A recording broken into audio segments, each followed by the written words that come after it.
Right. So it's 2025 and things are getting kind of weird, right?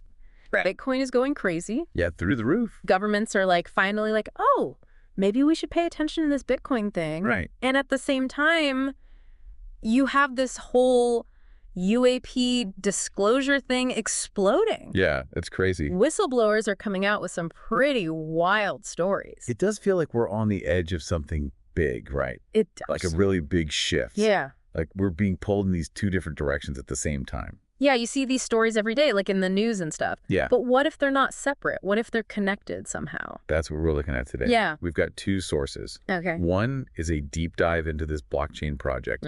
It's called SORA. SORA. And it wants to create a whole new economic system. Wow. And the other is a conversation between two people Okay. who are deep in both the crypto world and the UAP world. Oh, wow. Okay, so they're kind of at the intersection of both. Exactly. And this conversation gets pretty wild. Okay, I'm intrigued.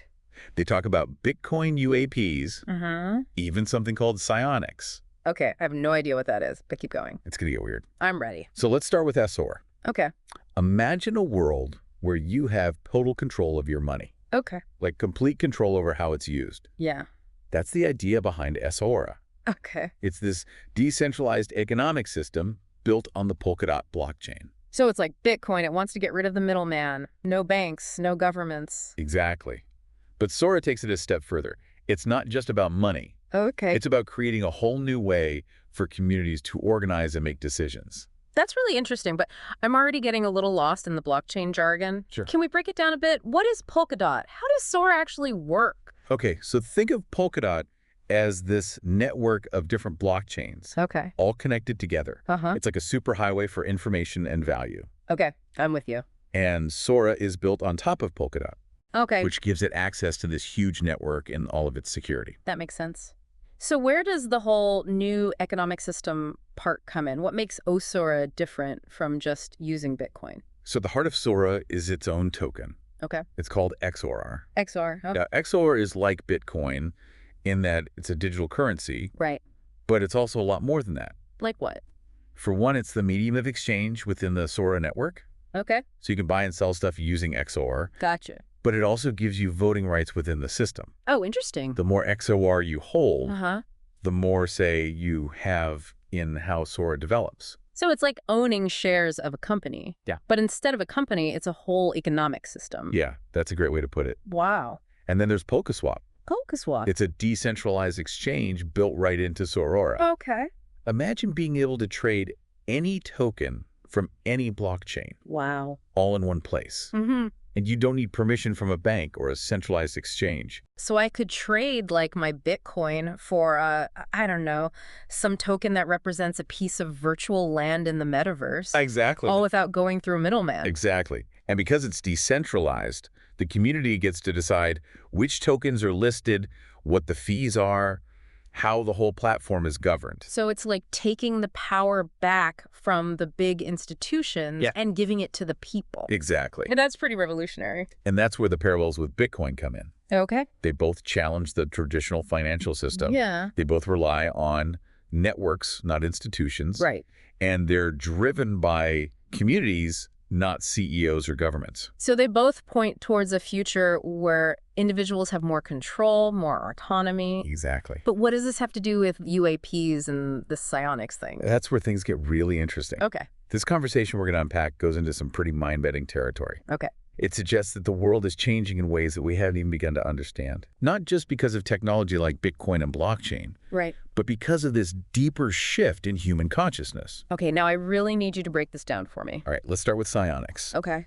Basically, it's the idea that humans have the potential to influence the world with their minds. Hold on. Are we talking about like superpowers here? Like something out of a comic book? Well, the people in this conversation seem to think there's something to it. Really? They talk about how the government might even be using people with psionic abilities to interact with UAPs. Wait, seriously? Okay, now I'm hooked. Yeah. Tell me more about this conversation.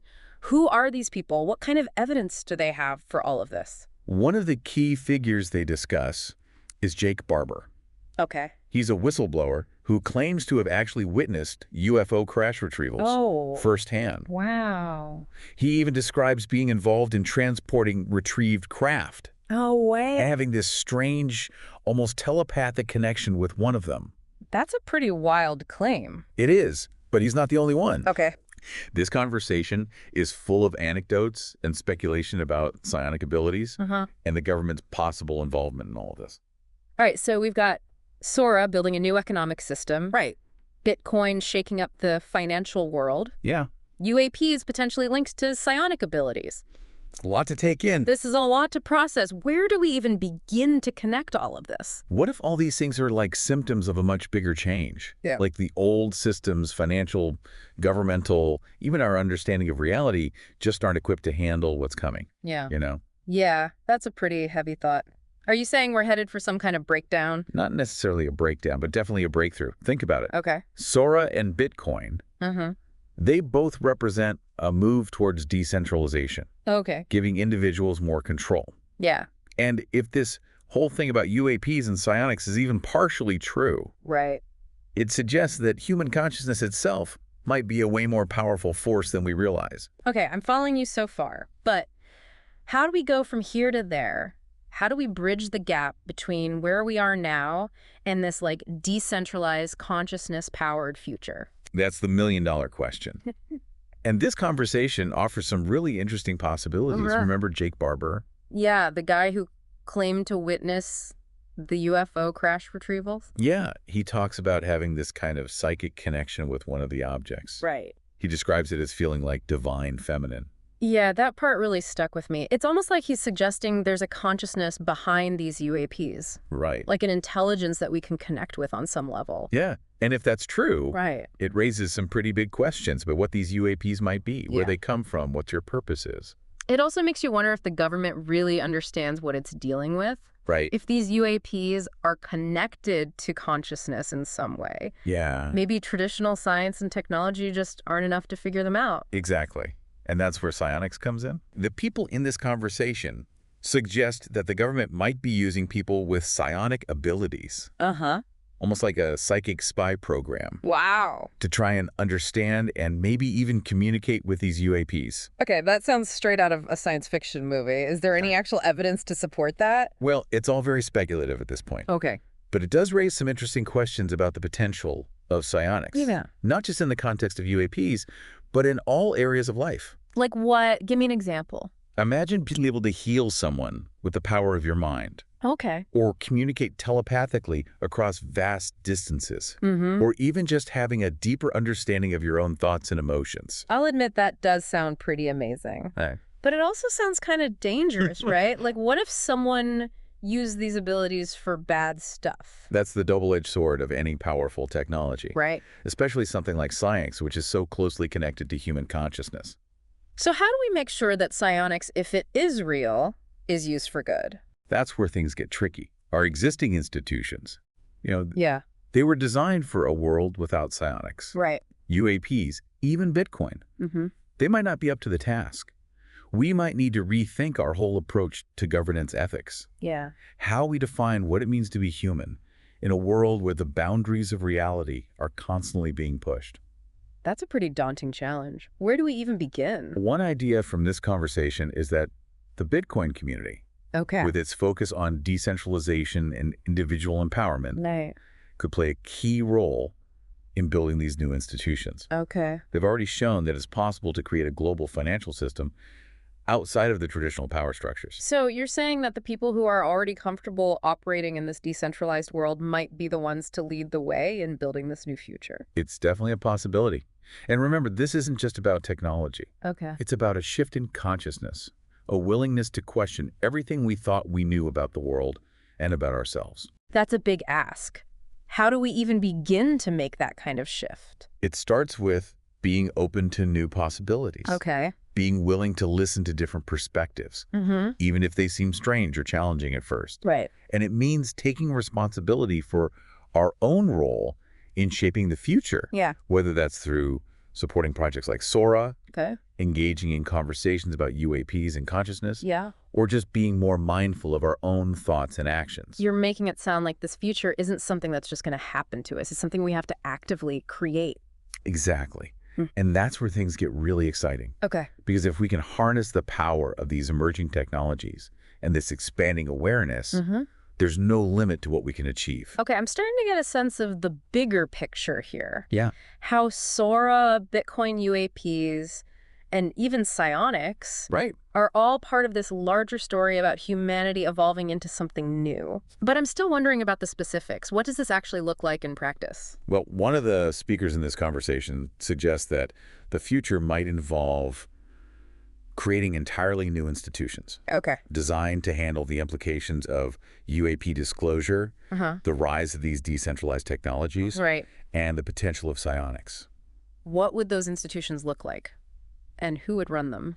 That's where things get really speculative. But the idea is that these institutions wouldn't be based on the old hierarchies of power and control. They would be decentralized, transparent, and accountable to the people they serve. So more like SORA than like the Federal Reserve. Exactly. And they would be focused on fostering collaboration, innovation, and the responsible development of these emerging technologies. Okay, I can see how that kind of framework could be helpful in navigating this new landscape, but it still feels a little abstract. Can you give me a concrete example of what this might look like? Sure. Imagine a global research institute dedicated to studying psionics. This institute would be funded by a DAO. A DAO? Oh, a decentralized autonomous organization. Meaning it would be governed by its members, not by a board of directors or a government agency. So kind of like a scientific co-op? Exactly. And all the research will be open source. Meaning anyone could access and build upon the findings. That's a pretty radical departure from the way scientific research is typically done. It is, but it also reflects the changing nature of knowledge and information in the digital age. So you're saying that these new institutions would need to be built on these principles of transparency, collaboration, and accessibility. Exactly. And that's where the Bitcoin community, with its experience building these decentralized systems, could play a vital role. Okay, I'm starting to see how all the pieces fit together now. We have SORA creating this new economic model. Bitcoin disrupting the financial system. UAPs pushing the boundaries of our understanding of reality. And psionics pointing to the untapped potential of human consciousness. That's all connected. And it sounds like the key to navigating this new landscape is to embrace decentralization, transparency, and collaboration. Exactly. And to remember that this isn't just about technology or institutions.